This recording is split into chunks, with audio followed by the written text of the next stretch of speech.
comment on calcule l'alignement à la taxonomie d'une société ou d'un portefeuille? Eh bien, c'est exactement ce que je vous propose de faire dans un cas pratique. On va prendre deux exemples d'entreprises et on va calculer l'alignement à la taxonomie en ouvrant la taxonomie. Donc, ne perdons pas plus de temps et ouvrons la taxonomie. Donc, la taxonomie, ça ressemble à ça, hein. C'est un document de 300 pages ou 350 pages, un règlement européen. Vous vous souvenez de la taxonomie, il y a 6 piliers et que pour l'instant, il n'y a que 2 piliers qui sont sortis, l'atténuation et l'adaptation. Donc il faut que l'activité économique contribue à atténuer le changement climatique ou à s'adapter au changement climatique. Donc les 15 premières pages de la taxonomie, c'est un petit peu du blabla, ou les 10 premières pages. C'est potentiellement très intéressant pour comprendre comment la taxonomie est sortie, on réexplique un petit peu tout le contexte, mais ça ne nous aide pas vraiment à calculer un alignement. Donc pour calculer l'alignement à la taxonomie, il faut aller à la page 12. À la page 12, vous avez l'annexe 1, et vous voyez que là, finalement, c'est la table des matières de toutes les activités économiques qui sont considérées comme contribuant à l'atténuation au changement climatique. Si vous allez à l'annexe 2, qui est à la page, autour de la page 150, vous verrez que c'est la même chose, mais pour l'adaptation au changement climatique. Donc, vous voyez, imaginons, prenons un cas très concret, on veut calculer l'alignement à la taxonomie de Renault ou de n'importe quel constructeur automobile. Donc on va ouvrir par rapport à l'atténuation du changement climatique. Donc on ouvre la taxonomie et on va dans la table des matières et on essaie de trouver notre entreprise dans la table des matières. Donc, 1, il y a la foresterie. 2, il y a les activités de protection et de restauration de l'environnement. 3, il y a les industries manufacturières. 4, il y a toutes les entreprises qui sont liées à l'énergie. 5, à la protection et la distribution de l'eau. 6, les transports, et ainsi de suite.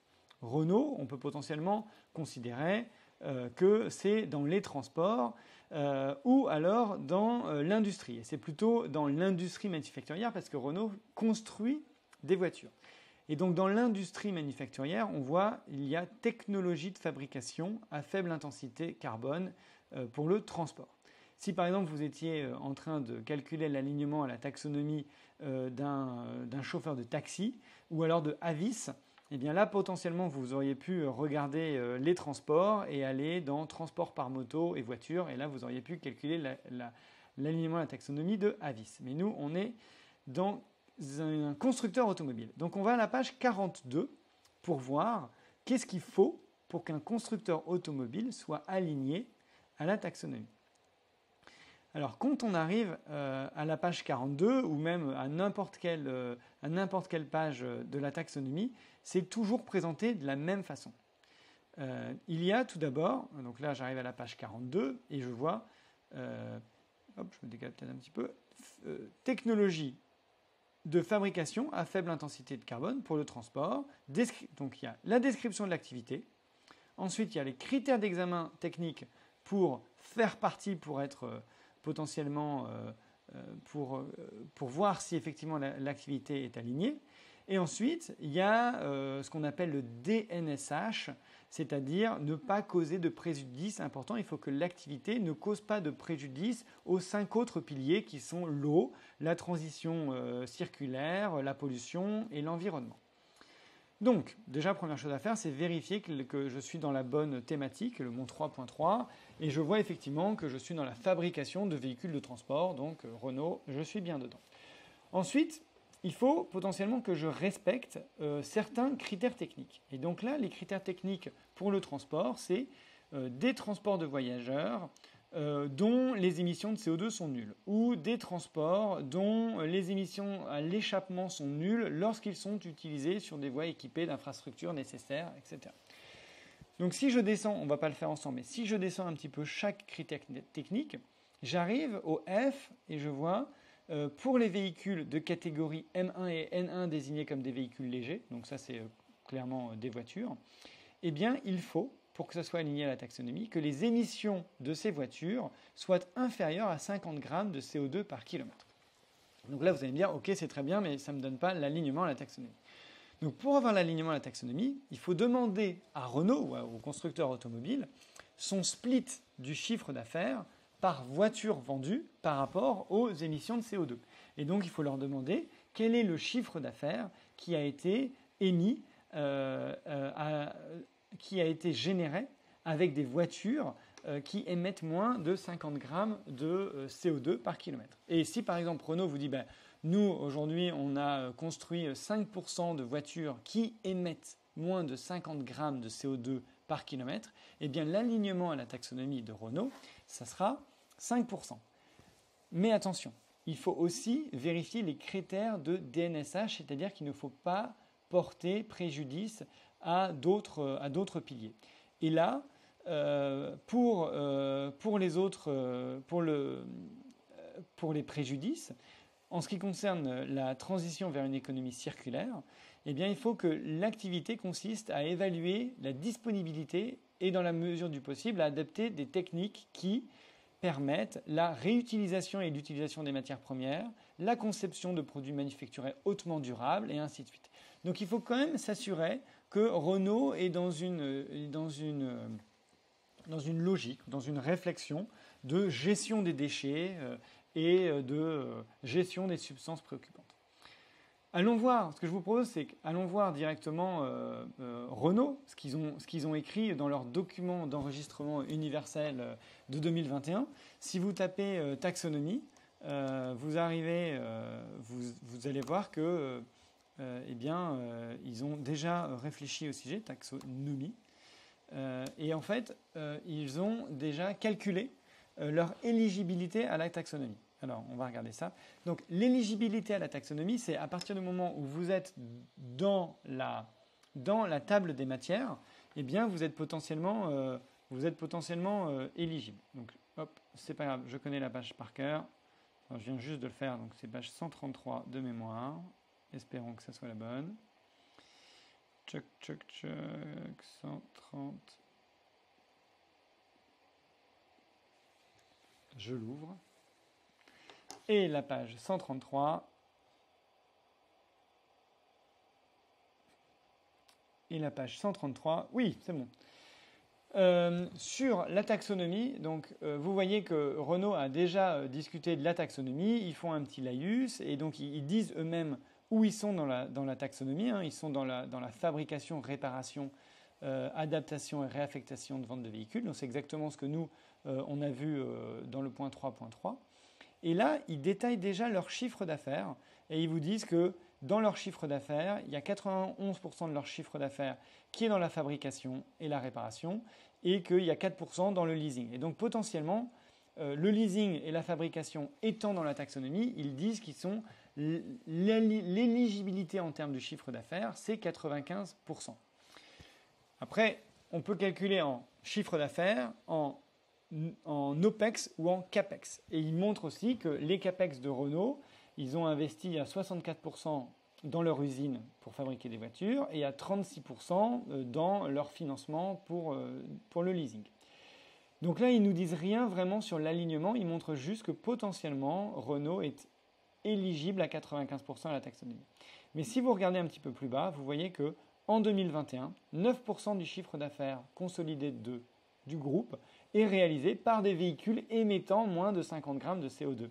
Donc là, clairement, il vous dit, enfin, il ne vous l'écrit pas, mais c'est à vous de le deviner, il vous dit que à partir du moment où si jamais il remplissait les DNSH, à checker également, mais que potentiellement l'alignement à la taxonomie de Renault, ça serait 50 grammes. Et il vous précise aussi que dans les années qui viennent, Renault ambitionne de devenir 100% électrique en 2030. Donc, si vous investissez dans Renault, potentiellement, votre alignement à la taxonomie sera de 100% en 2030 si le critère des voitures électriques est toujours gardé.